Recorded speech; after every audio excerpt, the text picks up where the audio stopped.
Hey, this is Notser, and today we're going to be taking a look at the Bajie. This is the premium tier 9 Pan Asian Battleship. Yes, Pan Asian Battleship. You heard that right. It is the first one in the game, and it is a tier 9, and it's an Izumo. It's screaming Izumo. I mean, the camo, even the Japanese catapult aircraft on the back half. It's a Japanese aircraft. This is the Izumo, with slight tweaks. Now my build is on the screen. I go a tanky build on my battleships. I believe strongly in it, and it's going to continue. One aspect of this, which you can't overlook, it's a Pan Asian battleship. There is no other Pan Asian battleship in the game, and I don't know if there ever will be. So to assign a battleship to this faction that probably will never get a full line, might get one or two more at most, and they're probably all premium. That's a tough sell. How are you going to justify a tier 9 that doesn't provide you any commander value and is associated with a faction that, you know, they're not really known for battleships? The camo is uninspired, although I understand why it's uninspired, because it's for that Lunar New Year. Wargaming is really into events. Lunar New Year is a big event that a lot of game companies try and leverage, and obviously Lunar New Year is Chinese related content. They celebrate their Chinese New Year with all of the different things, and this particular ship, the Bajie, is getting a very unique Lunar New Year skin. I think it's like it's snake or lizard or some sort of style in that way.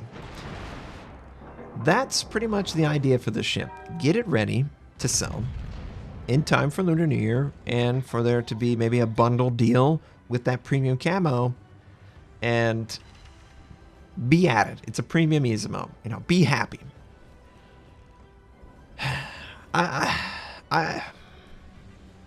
There's only two things they changed with this ship, based on what I'm playing. Maybe three. It has 0.1 sigma better accuracy, but it has a 2-second slower reload. That's pretty much it. And you know what that basically is? That is the difference between the Yamato with legendary module in slot 6 versus the reload module. That's pretty much the trade right there. You know, this is very accurate. This is very consistent. This is very Izumo. I really enjoy all of the traits that the Izumo now has, and I also like even better accuracy. But I can hit my first shots with the help of, obviously, my dynamic crosshair and just playing the game a ton. Giving up the reload is going to hurt a lot when you are trying to get an understanding of how to play the game, especially from a battleship standpoint. The slower the reload, the less actual chances you have to aim and fire at the target. So the trade-off is definitely steep. I even argue at times the legendary for the Yamato is very good, but it's not so good that it invalidates other builds. Whereas like the Des Moines just completely invalidates every other build. The legendary is that strong. So the trade-off here is a battleship for a faction that has none, not having a dedicated commander, access to a line to justify the value there.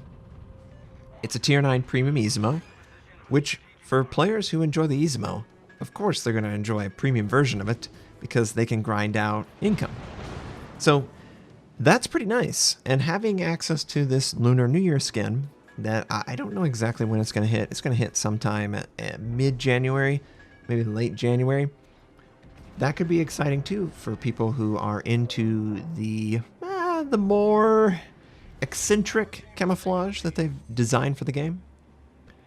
But you know, I'm not going to try and like spend 20 minutes talking about the ship. I mean, there's nothing different on health, torpedo protection, armor scheme, the Citadel location, the AA system, the secondary system, the speed of the ship, the concealment.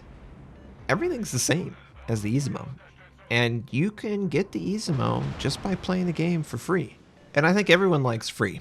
So yeah, that's really what everyone will be asked to decide. Do you want to invest in an Izumo that you can experience Do you like the improvement that the legendary for the Yamato gives? Because that's basically the type of improvement that you can expect on the Bajie. And that might be enough right there for some.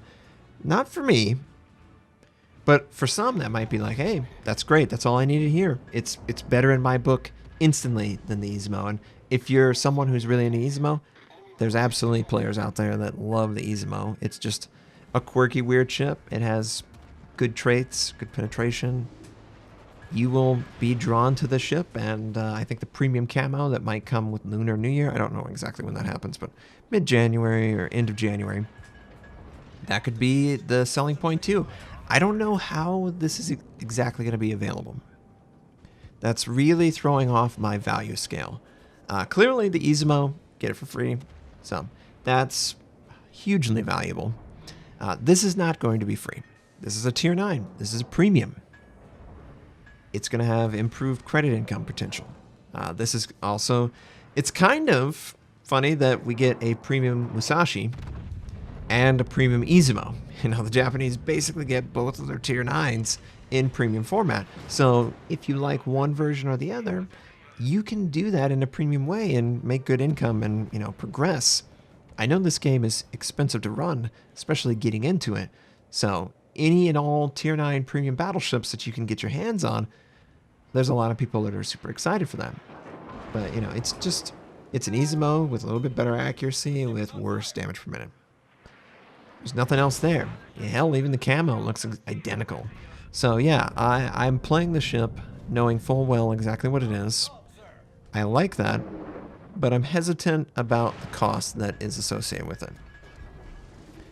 To me, it kind of feels like this is a ship that will be very successful in one region, China, and it will be nearly ignored in every other region.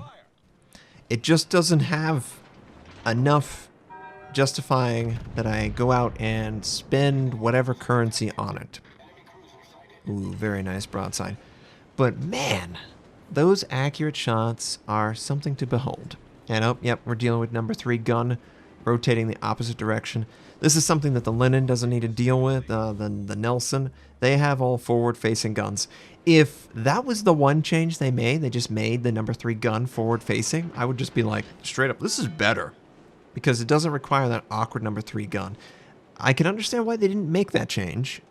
It would cause some geometry adjustments, and it would put it as a huge advantage over the Izumo. You would almost have to sacrifice all of the unique traits to the ship, you know, the improved Sigma, the slower reload, in order to just do the number 3 gun turret being awkward like that.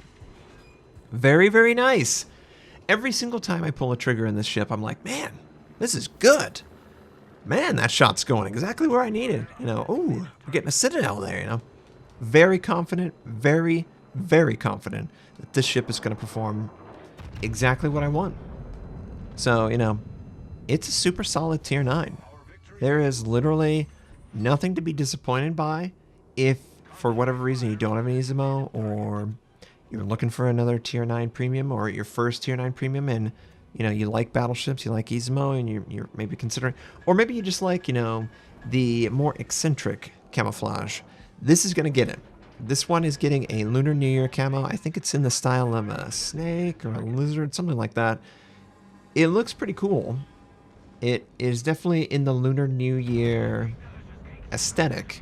So if you're familiar with like the Loeyang or some other aesthetic that they've designed, the Irian, then you're going to understand where the ship is coming from with that lunar camo. But those are really weak excuses, I think, to justify whatever the cost is for the ship compared to other ships. You know? It just is. So, yeah, you know, take it with whatever. It's an Izumo for the Pan Asians. It has a lot of disadvantages, but it has some nice advantages that for some of us are enough justification. I certainly enjoy my Izumo, but is it at the same level as something like the JB versus the Richelieu, and then JB going to the Bougon, and the Bougon compared to the Alsace, right? They add main battery reload to those ships. That is a big pickup. This isn't adding any unique consumables. This isn't adding anything of the sort. This is just making the guns a little bit more accurate at a cost of damage per minute. You know, it's a little light on the adjustments to the ship. I think that not everyone will be able to recognize those adjustments, and because of that, I can't really recommend this to anyone but the most ardent Izumo supporter, because you gotta really love the Izumo to go out and get a premium Izumo. Thanks for watching. If you'd like to check out more of my content, you can click the most recent or the most relevant uploads. You could also choose to subscribe to my channel. We do daily World War videos, first impression, how-to, news, or review related. My North American recruit invite is on the screen. You can take advantage of that. I stream at twitch.tv/Notser. Thank you, have a wonderful day, and I'll catch you next time.